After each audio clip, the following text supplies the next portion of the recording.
Liberty Tamil நேயர்களுக்கு வணக்கம். இன்றைய நேர்காணலில் நாம் சந்திக்க இருப்பவர் ஊடகவியலாளர் இந்திரகுமார் தேரடி அவர்கள். வணக்கம் சார். வணக்கம். கேரளாவில் அந்த வயநாடு நிலச்சரிவு பல்வேறு உயிர்களை பழிவாங்கியிருக்கு. நாடு முழுவதும் ஒரு சோக அலை இருக்குது. ராகுல் காந்தி அவர்கள் வயநாடு சென்று அங்குள்ள மக்களை சந்திச்சிருக்கிறாரு. இந்த நேரத்தில் நான் அந்த மக்களோடு இருக்க விரும்புகிறேன் அப்படின்னு சொல்லி அவர் ஒரு உருக்கமான ஒரு பதிவை சொல்லியிருக்கிறாரு. அது மட்டுமல்ல, எனது தந்தை இறந்தபோது என்ன மாதிரியான ஒரு மனநிலையில் ஒரு துக்கத்தில் இருந்தனோ அதே போல தான் நான் இப்போ இருக்கிறேன். இந்த வயநாடு விஷயத்தை நான் அரசியலாக்க விரும்பலை அப்படின்னு சொல்லி ரொம்ப உருக்கமாக பேசியிருக்காரு. ராகுல் காந்தி அவர்களுடைய பேச்சை நீங்கள் எப்படி பார்க்குறீங்க? ராகுல் ஒரு முதிர்ச்சியான ஒரு அரசியல் தலைவராக தன்னை வெளிப்படுத்த தொடங்கி இருக்கிறார் அப்படின்றது கடந்த தேர்தல் காலகட்டத்திலேயே பார்த்தோம். தேர்தல் காலகட்டத்துல கூட அவர் கோபமாக தன்னுடைய கருத்துக்களை வெளிப்படுத்தினார். ஆனால் தேர்தல் வெற்றிக்கு பிறகு அவர் இன்னும் அதிகம் பக்குவம் அடைந்திருக்கிறார். இந்த வயநாடு நிலச்சரிவு விவகாரத்தை பொறுத்தவரையில ஒரு பெரிய பேரழிவு நடந்திருக்கிறது. இந்த சேட்டலைட் இமேஜஸ் வந்திருக்கு. கிட்டத்தட்ட 8 கிலோமீட்டருக்கு அந்த மண் பாதை மாறி இருக்கிறது, மண் நகர்ந்திருக்கிறது அப்படின்றாங்க. 8 கிலோமீட்டருக்கு மண்ணு நகர்ந்திருக்குன்னா அது கிட்டத்தட்ட 2 ஊரை அழித்து நகர்ந்திருக்கிறது அப்படின்னு தான் பார்க்க வேண்டியது இருக்கிறது.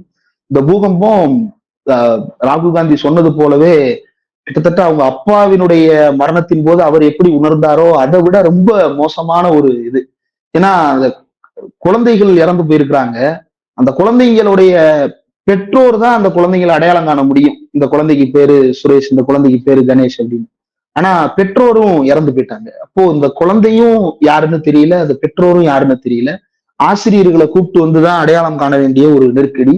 அந்த ஆசிரியர்களும் என்ன நிலைமையில இருக்கிறாங்க அப்படின்றது தெரியல. அப்போ பெரிய ஒரு அழிவு நடந்திருக்கிறது. இந்த அழிவுக்கு அவர் சொன்ன அந்த வார்த்தைகள் உண்மையிலேயே ரொம்ப ஆறுதலான வார்த்தைகளாக இருக்கிறது.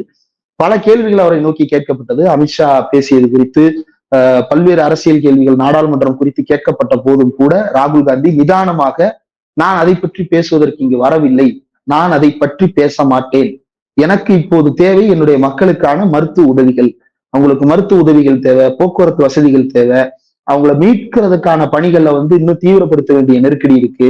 அப்போ அதை நோக்கிதான் நம்ம பேசணுமே தவிர மற்ற அரசியல் விவகாரங்களை இங்க பேச வேண்டாம் அப்படின்னு தவிர்த்திருக்கிறார். ஒன்றிய அரசாங்கத்திற்கும் தனக்கும் இருக்கக்கூடிய வித்தியாசத்தை ரொம்ப வெளிப்படையாக காட்டியிருக்கிறார். இதே வார்த்தைகளை பிரதமர் நரேந்திர மோடி பேசியிருந்தால் இன்றைக்கு மோடியினுடைய செல்வாக்கு அப்படின்றது, இந்த நேரத்தில் செல்வாக்கு போன்ற விஷயங்களை எல்லாம் நம்ம பேசக்கூடாதுதான், ஆனா உண்மையிலேயே ஒரு அரசியல்வாதி எல்லா சூழ்நிலையிலும் தன்னை வளர்த்து கொள்ள விரும்புவார் அப்படின்னா அதை பாசிட்டிவா பண்றது தப்பு இல்லை. அப்போ இந்த சூழ்நிலையில இப்படி ஒரு மக்களை சந்தித்து தன்னுடைய வார்த்தைகளாக மோடி இதை பேசியிருந்தார் என்றால் இன்றைக்கு அவருடைய ஸ்டேச்சரே வேற, இந்தியாவே அவரை வியந்து பார்க்க தொடங்கி இருக்கும். ஆனால் அவர்களால் அதை செய்ய முடியாது. ஏன் செய்ய முடியாது அப்படின்னா, அந்த மக்கள் மீது உண்மையிலேயே அக்கறை இருக்கக்கூடிய ஒருத்தரால மட்டும்தான் இந்த வார்த்தைகளை எல்லாம் பேச முடியும். அந்த சூழ்நிலையில கண்ணியத்தை காப்பாற்றிக்கிட முடியும். அப்படி கண்ணியத்தை காப்பாற்றிக் கொள்ள முடியாதவர்கள் மக்கள் நலன் மீது எந்த காலத்திலும் அக்கறை செலுத்த மாட்டார்கள். அப்படியான அக்கறை செலுத்தாத ஒரு நபர் தான் பிரதமர் நரேந்திர மோடி, அவருடைய உதவியாக இருக்கக்கூடிய அமித்ஷா. இந்த 2 பேரும் சேர்ந்து இப்போது நடத்தி கொண்டிருக்கக்கூடிய அரசியல் நாடகம் என்பது ரொம்ப அசிங்கமா இருக்கு.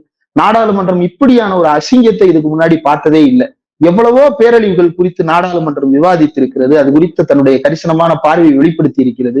நாடாளுமன்றத்தினுடைய குழுவையே அனுப்பி இருக்கிறாங்க. எம்பிக்களை கொண்டு ஒரு நாடாளுமன்ற கூட்டுக்குழுவை உருவாக்கி அவர்கள் நேரில் போய் ஆய்வு செய்ததெல்லாம் கடந்த காலத்தில் நடந்திருக்கிறது. அப்படியான ஒன்றைத்தான் இந்த முறை எதிர்பார்த்தோம். கடந்த முறை மணிப்பூரில் மக்களுக்கு இடையில பிரச்சனையை ஏற்படுத்தும் பொழுதும் கூட இதே மாதிரியான ஒரு விஷயத்தை எதிர்பார்த்தோம். குறைந்தபட்சம் எம்பிக்கள் அங்க போவாங்க, எல்லா எம்பிக்களையும் கூட்டுக்குழுவா உருவாக்கி அனுப்புவாங்க அப்படின்னு போகல. இங்கேயாவது பிரதமர் மோடி ஒண்ணும் இல்ல, அவர் நாடாளுமன்றத்துல நேற்றைக்கு எல்லோரும் கேரளாவுக்காக வாங்க, கேரளாவுக்கு போய் பாருங்க, நானும் வர்றேன் அப்படின்னு சொல்லி அவர் கிளம்பி ஒரு நாள் செஷனை சஸ்பெண்ட் பண்ணிட்டு இங்க வந்திருந்தாங்க அப்படின்னா அது வேறொரு தாக்கத்தை ஏற்படுத்தி இருக்கும். But they will never do. இதெல்லாம் அவங்களுக்கு தெரியாதா அப்படின்னா நிச்சயமாக இதெல்லாம் தெரிந்தாலும் அவர்களுக்கு செய்வதற்கான மனநிலை கிடையாது. அந்த மனநிலையே இந்தியாவை சிதைவுக்குள்ளாக்குகிற மனநிலை.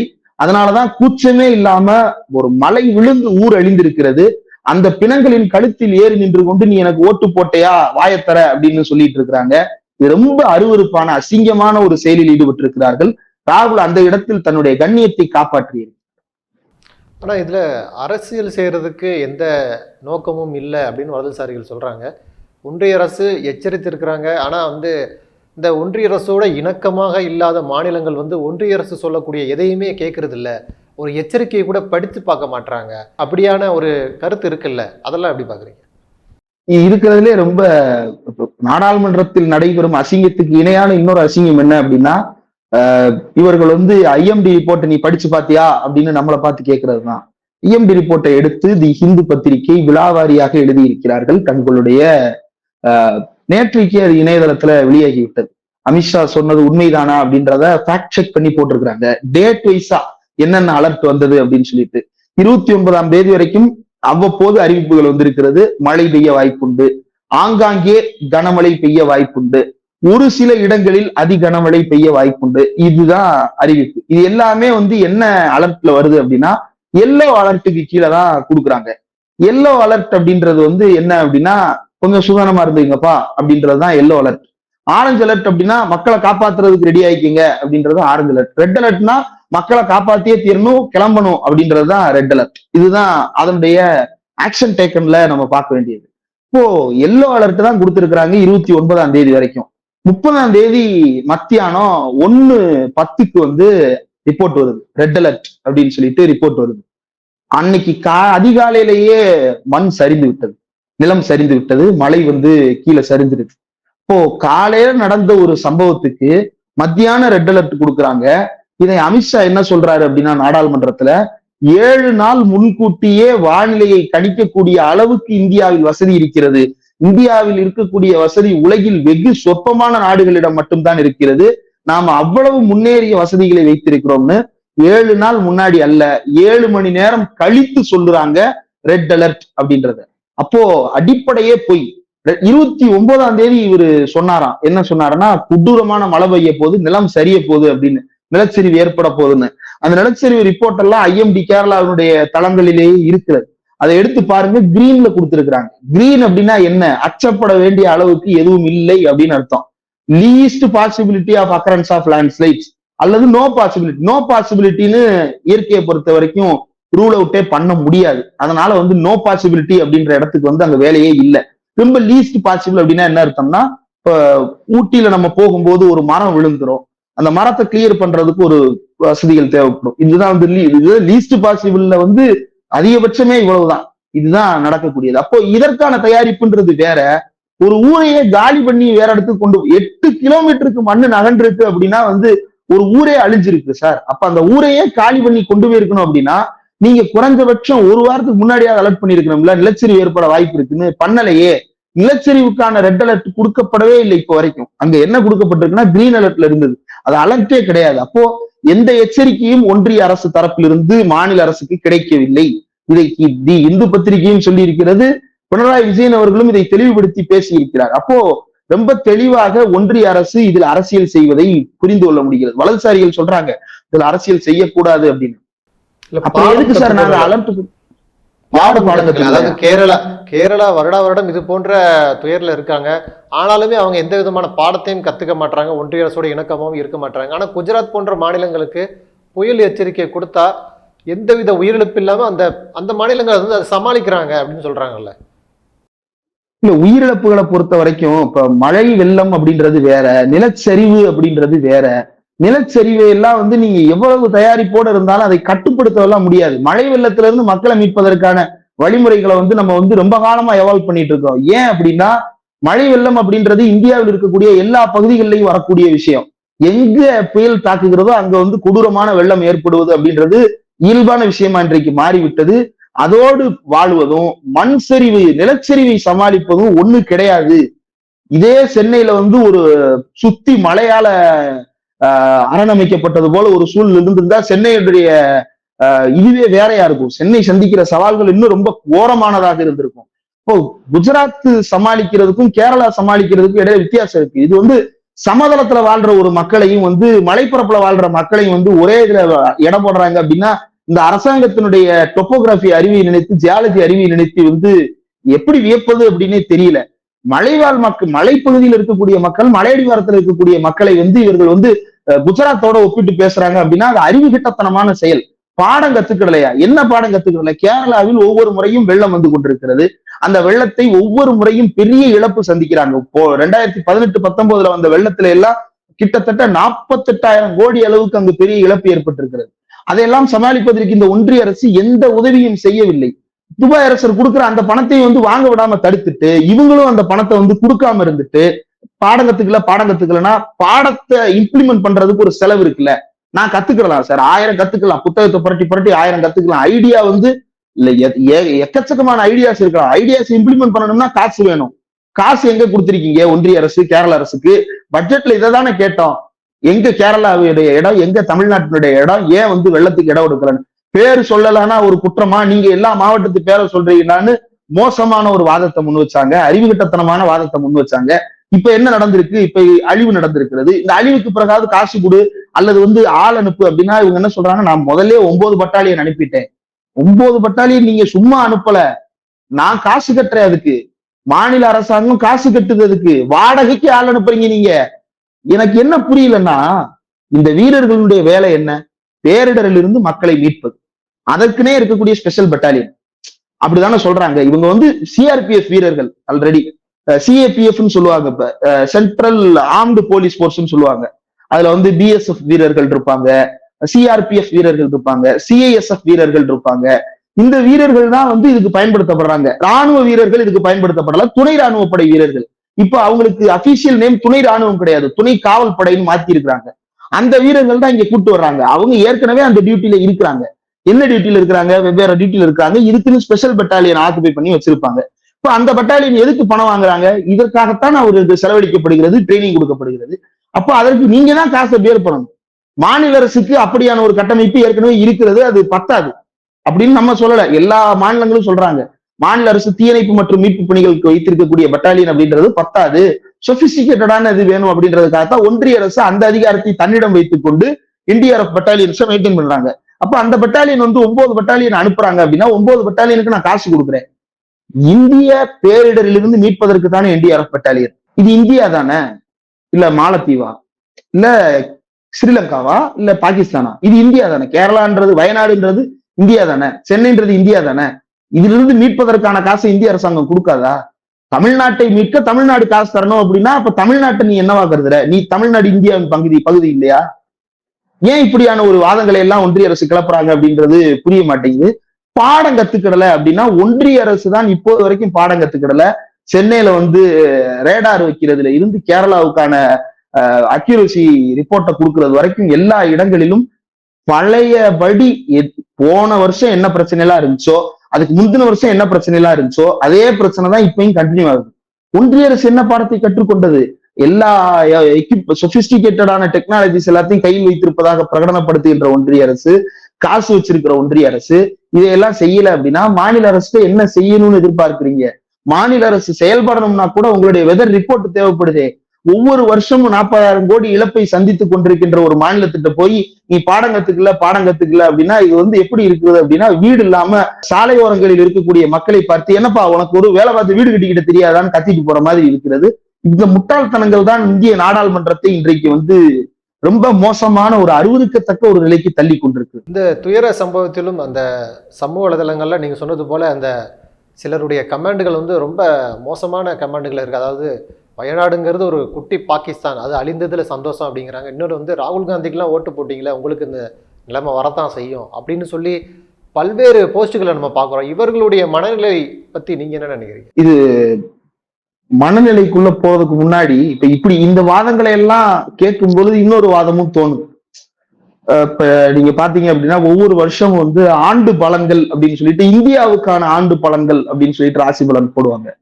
அதுல பாத்தீங்க அப்படின்னா இந்த வருடம் பூகம்பம் வரப்போகிறது, இந்த வருடம் நிலச்சரிவு ஏற்பட போகிறது, இந்தியாவுக்கு பெரிய ஆபத்து காத்திருக்கிறது அப்படின்னு. எனக்கு தெரியல, இந்த ஜூன் மாசம் 2024க்கு பிறகு இந்தியாவுக்கு ஒரு பெரிய கண்டம் வந்திருக்கு அப்படின்னு நினைக்கிறேன். அந்த கண்டத்தை இன்னும் 5 வருடங்கள் இந்தியா அனுபவிக்க வேண்டி இருக்கிறது. இந்த கண்டத்தின் காரணமாகத்தான் இந்த பேரழிவுகள் எல்லாம் நடந்து கொண்டிருக்கிறதோ அப்படின்னு தெரியல. யாராவது ஆன்மீகவாதிகள் அல்லது ஜோதிட அறிஞர்களை கூப்பிட்டு கேட்கணும்னு நினைக்கிறேன். அப்படி ஒரு ஷோ கூட நம்ம பிளான் பண்ண வேண்டியது இருக்குமோன்னு தோணுது. இந்த மனநிலை இருப்பதிலேயே ரொம்ப அயோக்கியத்தனமானது. இந்த மனநிலை எங்கிருந்து வருது அப்படின்னா, கன்வார் அப்படின்னு சொல்லிட்டு யாத்திரை போறாங்க இல்லையா உத்தரப்பிரதேசத்துல, அந்த கன்வாரி யாத்திரையில பாத்தீங்கன்னா இன்னைக்கு வந்து ஒரு ஸ்கூல் பஸ்ஸை அடிச்சு உடைச்சு கவுத்திட்டாங்க. தினமும் அந்த கன்வாரி யாத்திரைன்றது என்ன அப்படின்னா, இப்ப பழனி இருக்குல்ல, பழனிக்கு வந்து காவடி எடுத்துட்டு போவாங்க.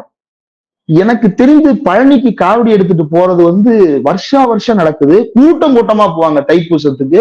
அதுவும் குறிப்பா இந்த பக்கம் திண்டுக்கல், அந்த பக்கம் உடுமலைப்பேட்டை, இந்த 2 ஏரியால இருந்தும் சார சாரையா போவாங்க. அப்படி போறதுக்காகவே சைட்ல வந்து செப்பரேட்டா பெடஸ்ட்ரியன் வாக் ஏரியா கொடுத்திருக்காங்க. அறநிலையத்துறை சார்பில் வந்து இது கட்டி விட்டுருப்பாங்க, ஷெல்டர் ஹெட்ஸ் கட்டியிருப்பாங்க, தங்கி ஓய்வு எடுத்துட்டு போறதுக்காக. அவங்க பாட்டுக்கு போவாங்க. எல்லாம் மசூதி இருக்கும், மசூதியில தங்கி ஓய்வு எடுப்பாங்க. அந்த மசூதியில வந்து நோன்பு கஞ்சி இவங்களுக்காக ஸ்பெஷலா காட்சி கொடுக்கறதெல்லாம் நான் பார்த்திருக்கிறேன். அவ்வளவு சாதாரணமா நடந்துட்டு இருக்கும் இது.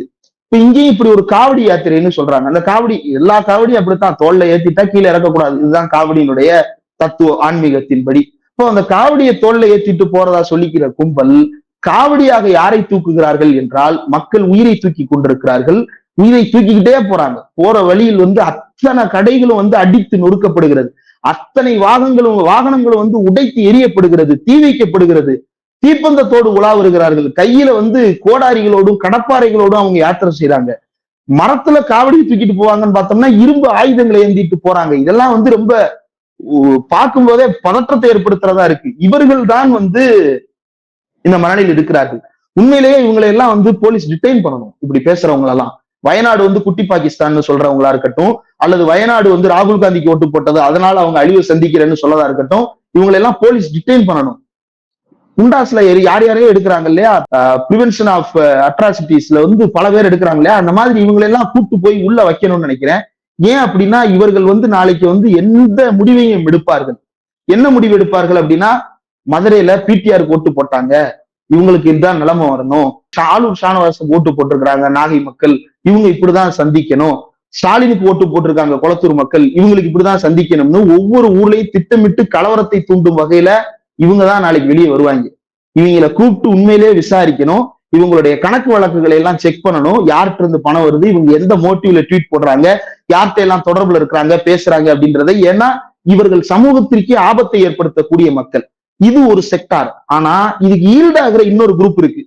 நேரடியாக இப்ப நம்ம RSS இருந்து வெளியே வந்த நண்பர் சத்யபிரபு இருக்கிறார். அவர் வந்து பல இடங்கள்ல குறிப்பிடுறாரு, ஒரு கலவரத்தை RSS எப்படி பிளான் பண்ணும், ஸ்ரீரங்கத்தில் இருக்கக்கூடிய பெரியார் சிலையை உடைப்பதற்கு என்னவெல்லாம் திட்டமிடப்பட்டது, 8 ஏரியாக்கள்ல இருந்து குண்டர்களை திரட்டி கொண்டு வந்து தடிகளோடு ஒரு இரவில் அதை தாக்குவது அல்லது பகலில் தாக்குவதுன்னு பலமுறை திட்டமிடப்பட்டிருக்கிறது. காவல்துறையினுடைய இன்டெலிஜென்ஸினுடைய துரிதமான நடவடிக்கை காரணமாக அதெல்லாம் கைவிடப்பட்டிருக்கிறது. இப்ப ஒரு மாணவி வந்து மரணப்படுக்கையில் இருக்கிறாங்க, பள்ளிக்கூட மாணவி ஒருத்தவங்க, ஏதோ ஒரு காரணத்தினால அவங்க வந்து சூசைட் அட்டம் பண்ணியிருக்கிறாங்க. அந்த வீடியோவை எடுத்து கட் பண்ணி மதமாற்றம் காரணம்னு ஒருத்தர் பரப்புறாரு அப்படின்னா அவர் வந்து இந்த ஊருக்குள் கலவரத்தை தூண்ட வேண்டும் என்று திட்டம் தீட்டுகிறார்னு அர்த்தம். இப்போ இந்த மாதிரியான நபர்கள் வந்து தொடர்ந்து எல்லா ஊரிலும் இயங்கி கொண்டிருக்கிறார்கள். இன்னொரு செக்டார் என்ன அப்படின்னா, இதுல ஈல்டு ஆகக்கூடிய மக்கள், இதை நம்பக்கூடிய மக்கள் ஒரு குரூப் வந்து உருவாக்குறாங்க. அதாவது ரொம்ப எளிய மனது கொண்ட மக்கள், ரொம்ப வீக்கான குரூப்ஸ், அல்லது வந்து எப்பவாவது தூண்டிவிடக்கூடிய மனநிலை இருக்கக்கூடியவர்கள் வந்து இதுக்கு ஈல்டு ஆயிடுறாங்க. அவங்க இன்னும் ரொம்ப த்ரெட்டா மாறுறாங்க. அவங்க வந்து சகஜமா டீ கடையில நின்றுட்டு இத போற போக்குல வந்து ராகுல் காந்திக்கு ஓட்டு போட்டது அந்த ஊர் ராசி சரியில்லை அழிஞ்சு போச்சு, அத்திப்பட்டி அழிந்து போறது திரைப்படத்தை மாதிரி வந்து இந்த சீன்ஸ் வந்து அவங்க கடந்து போறது அப்படின்றது வந்து ரொம்ப கோரமானது. இந்தியர்களுடைய இதுதான் கடந்த நாடாளுமன்ற தேர்தல் ஆரம்பித்ததுல இருந்து நம்ம பேசிட்டு இருக்கிறது. இந்தியாவில் பாசிசம் என்பது நாடாளுமன்றத்தில் மட்டும் இல்லை, வெளியில் இருக்கக்கூடிய மக்கள் மனதில் அந்த பாசிச வேர்களை இவர்கள் விதைத்துக் கொண்டே இருப்பார்கள். அப்படி விதைப்பதன் மூலமாக மட்டும்தான் இவர்களால சர்வைவ் ஆக முடியும். இனக்கலவரத்தை தூண்டணும். பரக்கல பிரபாகர் சொன்னதை சுட்டி காட்டணும்னு நினைக்கிறேன். மணிப்பூரில் நடந்தது இந்தியாவில் இருக்கக்கூடிய எல்லா மாநிலங்களிலும் நடக்கும் அப்படின்னு அவர் சொல்லி இருந்தார். அப்படியான ஒரு விஷயத்தை இவர்கள் திட்டமிட்டு கொண்டிருக்கிறார்கள். இது ரொம்ப ஆபத்தான ஒரு விஷயம். இந்த பேரழிவுகள்ல வந்து யாருக்கு முழு பொறுப்பு இருக்கு அப்படின்னா, ஒன்றிய அரசாங்கத்துக்கு முழு பொறுப்பு இருக்கு. நேரத்திற்கு கொடுக்க வேண்டிய அறிவிப்புகளை ஒழுங்காக கொடுக்காமல் மக்களை சாகடித்தது இந்த IMDயும் இந்த ஒன்றிய அரசும். இதற்கு அவர்கள் பொறுப்பேற்றுக் கொள்ளட்டும். அடுத்த பொறுப்புகளை அப்புறம் பேசலாம். இறுதியாக ராகுல் காந்தி அவர்கள் ஒரு ஸ்டேட்மெண்ட் கொடுத்துருக்கிறாரு. அதாவது நாடாளுமன்றத்தில் நான் அந்த சக்கர வியூகம் குறித்து பேசுனதுனால என் வீட்டுக்கு அமலாக்கத்துறை வர காத்திருக்கிறாங்க, அமலாக்கத்துறையிலிருந்து எனக்கு ஒரு தகவல் வந்திருக்கு, நான் கையை விரித்து காத்திருக்கிறேன், அவங்க வரட்டும், அவங்களுக்கான டீயும் பிஸ்கட்டும் தயாராக இருக்கு அப்படின்னு அவர் ஒரு கருத்தை சொல்லியிருக்காருல்ல, அது எப்படி பாக்குறீங்க? டீ செலவு என்னது அப்படின்னு இருக்காரு. உண்மைதான், அந்த டீ செலவு வந்து ராகுல் காந்தி ஏத்துக்கிறது அப்படின்றது வேற. இந்த இடி ரெய்டு அப்படின்றத பொறுத்த வரைக்கும் இதுல 2 ஆஸ்பெக்ட் இருக்கு. ஒண்ணு, ராகுலுக்கு வந்திருக்கக்கூடிய தகவல் அப்படின்றது ஒண்ணு. 2வது, இடி ரெய்டு நடத்துமா நடத்தாதா அப்படின்றது. முதல்ல இந்த இடி ரெய்டு நடத்துமா நடத்தாதா அப்படின்னு பார்த்தோம்னா, நிச்சயமாக ராகுல் காந்தியின் மீது அவர்கள் ரெய்டு நடத்த மாட்டார்கள். ஆனால் திட்டமிடுவார்கள். இதற்கான ஒரு சூழலுக்காக காத்திருப்பார்களே தவிர கை வைக்க மாட்டாங்க. ஏன்னா அது வந்து காட்டு தீ பற்றுவதற்கு தயாராக இருக்கிறதுன்னு இவங்களுக்கு தெரியும். தொட்டாங்க அப்படின்னா அந்த தீயை கட்டுப்படுத்த முடியாது அப்படின்றது அவங்களுக்கு தெரியும். எப்படி தமிழ்நாட்டுல வந்து இப்ப முதல்வர் ஸ்டாலினை வந்து இவர்கள் அரசியல் ரீதியா 1000 பேசுவாங்க. இடினோ அல்லது ஐடினோ நேரடியா ஸ்டாலினை கை வச்சாங்க அப்படின்னா தமிழ்நாடு பத்திரும் அப்படின்னா கன்வாரி யாத்திரை மாதிரி பத்திக்கிட்டு எரியறது இல்ல, அரசியல் ரீதியாக தீப்பற்றும் இந்த தமிழ்நாடு. எப்படி இந்தி அப்படின்னு இவங்க கொண்டு வந்து திணிக்க வரும் பொழுதெல்லாம் தமிழ்நாடு ஒரு கொந்தளிப்பை காட்டுகிறதோ அதே மாதிரியான ஒரு கொந்தளிப்பை ஸ்டாலினுக்கு காட்டும். அதே மாதிரியான ஒரு கொந்தளிப்பை வந்து ராகுலுக்கு இந்தியா காட்டுவதற்கு தயாராக இருக்கிறது. ஏற்கனவே நாடாளுமன்ற தேர்தல் முடிந்ததிலிருந்து அவர் தொடர்ச்சியாக பேசுகின்ற சிக்கல்களை பாருங்க. இந்தியாவினுடைய பெரும்பான்மை மக்களுக்குரிய பிரச்சனைகளை எல்லாம் ஒரு நாடாளுமன்றத்தில் எழுப்பிக் கொண்டிருக்கிறார். ஓபிசிக்களினுடைய ரிசர்வேஷன் பற்றி பேசுகிறார். ஓபிசிக்களின் உரிமைகளை நிலைநிறுத்துவதற்காக அவர்களுக்கான சாதிவாரி பொருளாதார கணக்கெடுப்பு நடத்த வேண்டும் என்று பேசிக் கொண்டிருக்கிறார். அவர்களுடைய பல்வேறு நலன்கள் குறித்து, பல்வேறு நலத்திட்டங்கள் குறித்து பேசிக் கொண்டிருக்கிறார். இன்னொரு பக்கம் ஒரு மிடில் கிளாஸ், இந்த மிடில் கிளாஸினுடைய மனநிலை அப்படின்றது ரொம்ப முக்கியம். 2014 காங்கிரஸ் ஆட்சியிலிருந்து போனதற்கு முக்கியமான காரணம் இந்த மிடில் கிளாஸ் தான். இந்த மிடில் கிளாஸ் வந்து எப்பவுமே வந்து ரோட்டுக்கு வராது, ஆனா அதனுடைய கோவம் வந்து அப்படியே இருக்கும். எலெக்ஷன்ல அந்த கோவத்தை காட்டிட்டு போயிருவாங்க. அதுக்கப்புறம் 5 வருஷம் மறுபடியும் ஸ்லீப்பர் மோடுக்கு போயிருவாங்க. வேற இஷ்யூ வரும்பொழுது மறுபடியும் வருவாங்க. ஏன்னா அவன் ரோட்டுக்கு வந்தான்னா அவன் இழக்கிறதுக்கு அவன்கிட்ட பொருள் இருக்கு. அந்த பொருளை இழந்துட்டோம்னா திருப்பி சம்பாதிக்கிறதுக்கு நம்ம என்ன பாடுபடணும். அதுவும் காங்கிரஸ் ஆட்சி காலத்திலேயே அவ்வளவு கொடுமையா அனுபவிச்சாங்க அப்படின்னா பிஜேபி ஆட்சி காலத்துல இதை திருப்பி சம்பாதிக்கிறது வாய்ப்பே இல்லை. அப்ப போராட முடியாத ஒரு நிலையில அவங்க இருக்கிறாங்க. ஆனா அவங்க ஓட்டு போடுவாங்க. அந்த ஓட்டுலதான் வந்து 2014 காங்கிரஸ் ஆட்சி மாறியது. ஊழல் ஊழல் ஊழல் அப்படின்னு சொல்லிட்டு. இப்போ அதற்கு பிறகு இந்த மோடி அரசுக்கான பெரும்பான்மையை குறைத்ததும் இதே மிடில் கிளாஸ் தான். அடுத்த முறை மோடி அரசாங்கத்தை விரட்ட போவதும் இதே மிடில் கிளாஸ் தான். அந்த மிடில் கிளாஸை பற்றி உண்மையான அக்கறையோடு பேசக்கூடிய தலைவர்களாக ராகுல் காந்தி உள்ளிட்ட இந்தியா கூட்டணி கட்சியின் தலைவர்கள் மாறி இருக்கிறார்கள். நீட் எக்ஸாம் மாணவர்கள் பிரச்சனை குறித்து இந்தியா முழுக்க இருக்கக்கூடிய மாணவர்கள் ரீ எக்ஸாம் கேட்கிறாங்க. தமிழ்நாடு வந்து எக்ஸாமே வேண்டாம்னு சொல்லுது. இப்போ இது 2யுமே அட்ரஸ் பண்ணக்கூடிய இடத்திற்கு ராகுல் காந்தி வந்து சேர்ந்திருக்கிறார். அப்போ இளைஞர்களில் இருந்து, நடுத்தர வர்க்கத்தில் இருந்து, ஓபிசின்னு சோசியல் செக்டார் அறியப்படுபவர்கள் இருந்து எல்லோரையும் எம்எஸ்எம்இ செக்டார் வரைக்கும் அனைவருக்குமான பிரதிநிதியாக ராகுல் பேசுகிறார். அப்போ இவங்க எல்லாரோடையும் அவர் கனெக்ட் ஆகி இருக்கிறாரு. இந்த கொடியில் அவர்கள் ஏதாவது கை வைத்தால் அது இவர்களுக்கு மிகப்பெரிய ஆபத்தை கொண்டு வந்து சேர்த்தும். 5 வருஷம் 2.5 வருஷமா மாறுவதற்கு அவர்கள் விரும்ப மாட்டார்கள். ஆகையினால் ராகுல் மீது கை வைக்க மாட்டார்கள். 2வது, ராகுலுக்கு வர்ற சோர்சஸ் அப்படின்றது தமிழ்நாட்டுல இதுக்கு முன்னாடி பல உதாரணங்கள் பார்த்திருக்கோம். எம்ஜிஆர் ஆட்சி காலத்துல வந்து பால்டிகா பல்கேரியா அந்த கப்பல் ஊழல் குறித்து ஒரு கமிஷன் அமைக்கப்பட்டது. அந்த கமிஷனுடைய ரிப்போர்ட்டை மறுநாள் எம்ஜிஆர் டேபிள் பண்றதுக்கு முன்னாடியே கலைஞர் வந்து அதை டேபிள் பண்றாரு. இந்த ரிப்போர்ட் என்கிட்ட வந்துருச்சு அப்படின்னு சொல்லிட்டு அரசாங்கம் அமைத்த ஆணையத்தினுடைய ரிப்போர்ட்டை எதிர்கட்சி தலைவர் கொண்டு வந்து கொடுக்குறாரு. எதிர்கட்சிக்கு வந்து சோர்ஸ் அப்படின்றது வந்து ஒன்னும் இல்லை, நம்ம பத்திரிகையாளர்களா இருக்கிறோம், நம்மளுக்கே 10-15 ஆபீஸ்ல 10-15 சோர்சஸ் இருக்கிறாங்க அப்படிங்கும் பொழுது ராகுல் காந்திக்கு சோர்ஸ் இருக்க மாட்டார்களா? இப்போ இந்த சோர்சஸும் கூட இவர்களுக்கு ஒரு பெரிய அச்சுறுத்தலாகி இருக்கிறது. ஏன் அப்படின்னா இன்ஸ்டிடியூஷன்ஸ பூரா இவ்வளவு கஷ்டப்பட்டு கேப்சர் பண்ணியிருக்கிறோம். டைரக்டர்ல இருந்து, எம்டில இருந்து, சேர்மன்ல இருந்து எல்லாரையும் வந்து கஷ்டப்பட்டு நம்ம ஆட்களா போஸ்ட் பண்ணியிருக்கோம். அதுல இருந்து ஒருத்தர் இப்படி ஒரு தகவல் சொல்றான் அப்படின்னா இது இவர்களுக்கு ஒரு பெரிய கலக்கத்தை ஏற்படுத்தி இருக்கிறது. ராகுல் காந்தி அந்த கூட்டத்திற்கு எரிகிற 2வது கல். முதல் கல் எது அப்படின்னா, முடிஞ்சா மோடி இடத்துக்கு நிர்மலாவை கொண்டு வாங்க, முடிஞ்சா மோடி இடத்துக்கு கட்கரியை கொண்டு வர முடியுமா? அப்போ மோடி உங்களால மாத்த முடியாதுன்னு அந்த பக்கம் ஏற்கனவே ஒரு கல்லு போட்டிருக்கிறாரு. நிதின் கட்கரி சமீபத்துல ஒரு கடிதம் நிர்மலா சீதாராமனுக்கு எழுதியிருக்கிறாரு. பேங்க் மற்றும் இன்சூரன்ஸ் தொழிலாளர்களுடைய சங்கங்கள்ல இருந்து தனக்கு ஒரு தகவல் வந்ததாக.